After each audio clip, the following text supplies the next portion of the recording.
Des lots de fer entassés d'un côté, puis de l'autre moteur automobile en plein recyclage.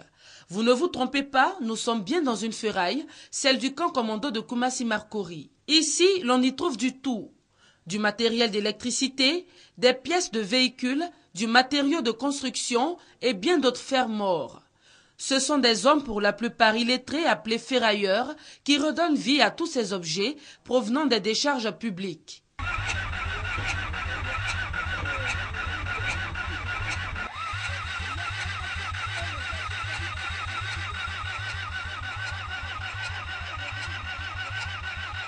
Tout le monde peut venir à la ferraille, hommes, femmes, vieux, enfants. La ferraille, on prend du vieux pour faire du neuf. Ajoutez à cela aussi, quand il y a des sociétés qui sont en inventaire, plusieurs grandes boîtes de la place, ils appellent les ferrailleurs pour aller acheter. En tout cas, la ferraille nourrit son homme. On retrouve tout, l'industrie, l'immobilier, tout et tout. On trouve ça au niveau de la ferraille. Parmi eux, Fatou Ouattara, anciennement commerçante de fruits à la ferraille de Koumassi Marcory. La jeune dame a vite basculé du vivrier à la soudure. Au début, c'est les oranges et vanille, souvent orange, souvent arachide. Ça, après, ça m'a intéressé. J'arrive à soutenir mon mari avec ce que je fais. Ces pièces à usage divers n'intéressent pas que les clients locaux. Daniel, expatrié français, est un inconditionnel de ces pièces de rechange. Pour lui, il n'y a pas meilleure qualité. Je vais acheter ici ce que je ne trouve pas ailleurs. Ici, on trouve pratiquement tout ce qu'on veut et au détail. Voilà le ressort dont j'avais besoin, qui était cassé. J'ai trouvé exactement le même modèle, très rapidement, sur place, et ça fait travailler tout le monde. La ferraille n'accueille pas que les illettrés. Des jeunes diplômés mais forcés de quitter l'école par manque de moyens financiers s'y retrouvent également. Tes parents ont pris des moyens, tu vas arrêter tes études. C'est pas ça qui veut de rester à la maison, être un vagabond, un délinquant, non.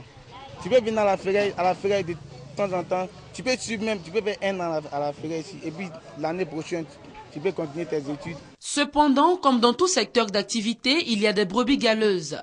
Certains ferrailleurs sont taxés d'être des receleurs, des objets provenant de braquages et autres exactions commises sur les populations.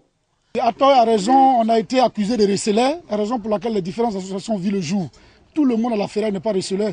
Il y a des sociétés, quand ils sont en inventaire, ils appellent les artisans pour aller acheter les ferrailles notamment. Ça ne peut pas être du vol. Avant, on était objet de beaucoup de chantage. Un père de famille, il est dans des difficultés, ou bien son enfant, il prend des objets, une télévision, en fait des objets à la maison, il vient donner à la ferraille. Et c'est comme ça, un jour après, le monsieur même revient. C'était des chantages en fait. Mais avec les différentes organisations, ça ne marche plus. Sinon, le ferraille, ce n'est pas le receleur. De la ferraille de Koumassi Marcory à la ferraille d'Abobo, en passant par celle d'Adjamé, les difficultés sont les mêmes. Absence d'ateliers de travail commode, problème de promiscuité, risque d'électrocution sous ces poteaux de haute tension. C'est dangereux, mais on n'a pas d'histoire. Pour l'instant, on cherche à quitter, mais pour l'instant, on a installé là pour se débrouiller un peu. Des dangers qu'ils encourent et dénoncent au quotidien, qui toutefois ne sont pas tombés dans l'oreille de sourds.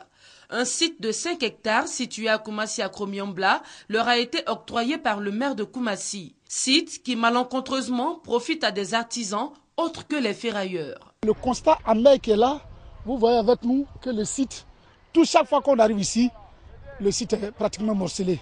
C'est vrai, le maire lui-même a dit la nature est horreur du vide, mais nous demandions que le maire, et les autorités, enfin le ministère, nous aident à vraiment recaser nos artisans sur ce site. Nous sommes prêts à favoriser toutes les démarches pour que ce site soit aménagé. Mais il va de soi que nous n'avons pas les moyens financiers de remblayer 5 hectares pour l'octroyer aux artisans. Maintenant, ce qui s'est passé, c'est que les artisans eux-mêmes ne sont pas bien organisés. Ils se sont organisés en fractions opposées et c'est ça qui rend l'exploitation difficile.